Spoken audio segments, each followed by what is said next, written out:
بسم اللہ الرحمن الرحیم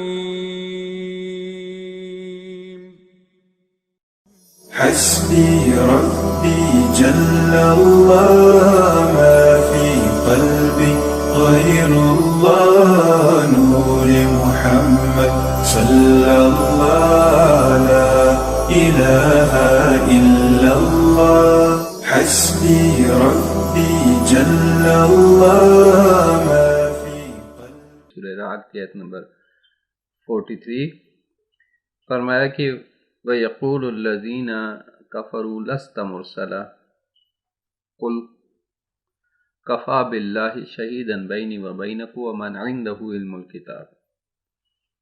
اور وہ لوگ جو کافر ہیں، کافر کہتے ہیں کہ لَسْتَ مُرْسَلًا، تو بھیجا ہوا نہیں ہے، تو رسول نہیں ہے.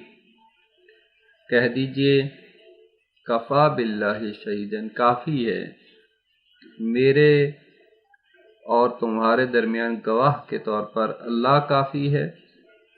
ومن عندہ علم الکتاب، اور وہ کافی ہے جس کے پاس کتاب کا علم ہے، یعنی پوری کتاب کا علم ہے. یہ آیت ایک طرف رسول خدا صلی اللہ علیہ وآلہ وسلم کی رسالت اور ان کی عظمت کو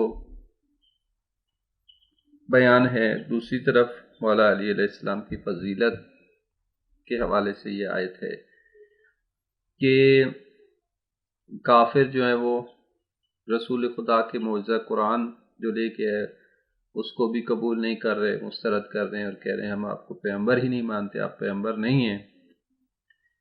اور تمام ادلہ، تمام دلائل کے باوجود آپ کی بات کو قبول نہیں کر رہے اور کہہ رہے کہ آپ رسول نہیں ہیں. تو اللہ تعالیٰ فرما رہا ہے کہ انہیں کہہ دو کہ تمہاری قبول کرنے یا نہ کرنے سے میری رسالت میں کوئی فرق نہیں آئے گا. میری رسالت اللہ تعالیٰ کی طرف سے، اور میری رسالت کے لیے گواہ کے طور پر اللہ کافی ہے، اور وہ جس کے پاس پوری کتاب کا علم ہے. یہ من عندہ علم اللہ کافی ہے، اللہ، یہ تو واضح ہے کہ اللہ گواہ ہے رسول کی رسالت پر. لیکن ومن عندہ علم الکتاب سے مراد کون ہے؟ کیونکہ جس کے پاس پوری کتاب کا علم ہے. بعض روایات میں جو ہے وہ مختلف معنی اہل سنت نے کی ہیں. مثلا کہا کہ من عندہ علم الکتاب سے مراد عبداللہ بن سلام ہے جو کہ یہودی تھا، اور چونکہ اس کے پاس توریت کا علم تھا تو یہ بیان کیا گیا کہ من عندہ علم الکتاب، اس کے پاس علم کتاب، علم الکتاب سے مراد بھی توریت ہے. جو ہجرت مدینہ کے بعد، یعنی ہجرت کے بعد جو ہے وہ مدینہ میں اسلام قبول کیا اس نے. لیکن یہ روایت درست نہیں ہے چونکہ یہ مکی صورت ہے، یہ صورت مکی ہے، اور عبداللہ بن سلام نے تو مدینہ میں ہجرت کے بعد جو ہے وہ اسلام قبول کیا، اور وہ بھی منافق تھا. ٹھیک ہے، تو یہ درست نہیں ہے. اور اس اعتبار سے اہل بیت مولا علی کی فضیلت کو چھپانے کی ہر اعتبار سے کوششیں کی گئی ہیں، مختلف افراد مختلف مسائل لے کے آئے ہیں. لیکن بہت سارے جو معتدل ہیں افراد اہل سنت، مفسرین بھی، انہوں نے یہ ذکر کیا ہے کہ جو ہے وہ من عندہ علم الکتاب کا مصداق امام علی علیہ السلام ہے. جیسا کہ شواہد التنزیل تفسیر ہے، شواہد التنزیل حسکانی نے، اسی طرح مناقب امام علی مغازلی نے، تفسیر الکشف والبیان ثعلبی نے، اور اسی طرح سے کتاب عمدۃ الاحقاق الحق ابن البطریق نے، یہ مختلف افراد نے جو ہے وہ، آلوسی نے بھی عطا جو کہ متعصب ہے لیکن اس کے باوجود بھی اس نے لکھا ہے کہ کتاب اپنی تفسیر المعانی میں کہ اس سے مراد من عندہ علم الکتاب سے مراد مولا علی علیہ السلام ہے. اور اسی طرح سے امام باقر علیہ السلام سے روایت. ہمارے ہاں تو خیر یہ بات ہماری شیعہ مفسرین نے اس بات کو واضح طور پر لکھا ہے کہ ومن عندہ علم الکتاب سے مراد اس کا مصداق مولا علی ہیں. روایت ہے امام باقر علیہ السلام سے، فرمایا کہ ومان عنده علم الکتاب سے مراد امام علی ہیں، اور پھر فرمایا کہ مجھے اپنی زندگی کی قسم، یہ مولا علی کے پاس علم الکتاب یعنی پوری کتاب کا علم تھا. مولا علی ہیں جن کے پاس پوری کتاب کا علم تھا.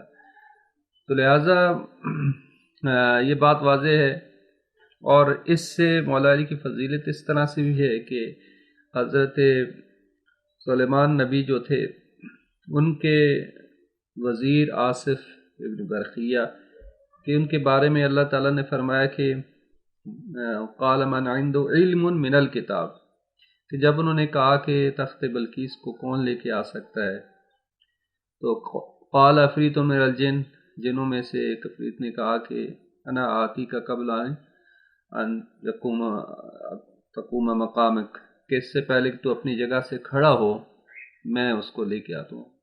سینکڑوں کلومیٹر کا فاصلہ تھا کہ میں اتنی دیر میں تمہارے پاس لے کے آ سکتا ہوں. لیکن جو آصف بن برقیہ جو کہ حضرت سلیمان کے وزیر تھے اور ولی خدا تھے، ان کے بارے میں اللہ نے فرمایا کہ قال من عنده علم من الکتاب، جس کے ان کے پاس کتاب میں سے کچھ علم تھا. تو انہوں نے کہا کہ انا آتی کا قبل ان یرتد طرفک، میں اسے لے آؤں گا اس سے پہلے کہ تم پلک جھپکے، اور انہوں نے ایسا کر دکھایا.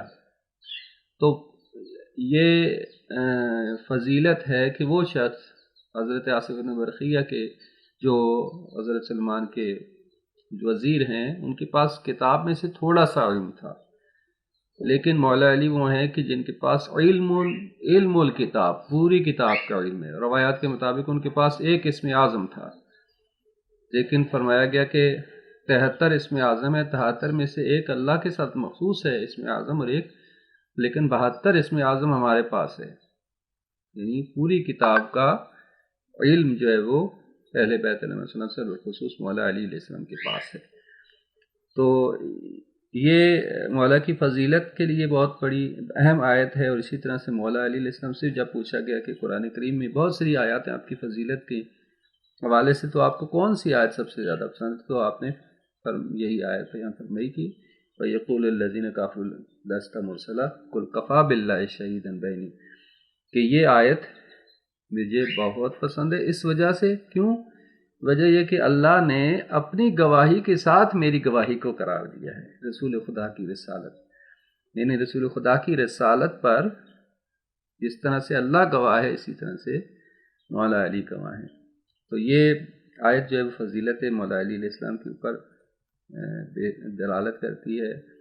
اور معتدل اہل سنت مفسرین نے بھی اس چیز کو ذکر کیا ہے کہ اس کا مصداق کامل جو ہے مولا علی علیہ السلام ہیں. اور بہت سارے روایات بھی موجود ہیں. ابو سعید خدری نے روایت نقل کی ہے، ابن عباس نے روایت نقل کی ہے، ابن الحنفیہ نے روایت نقل کی ہے، امام باقر علیہ السلام سے روایت موجود ہے کہ من عنده علم الکتاب سے مراد مولا امیر المومنین علی علیہ السلام ہیں.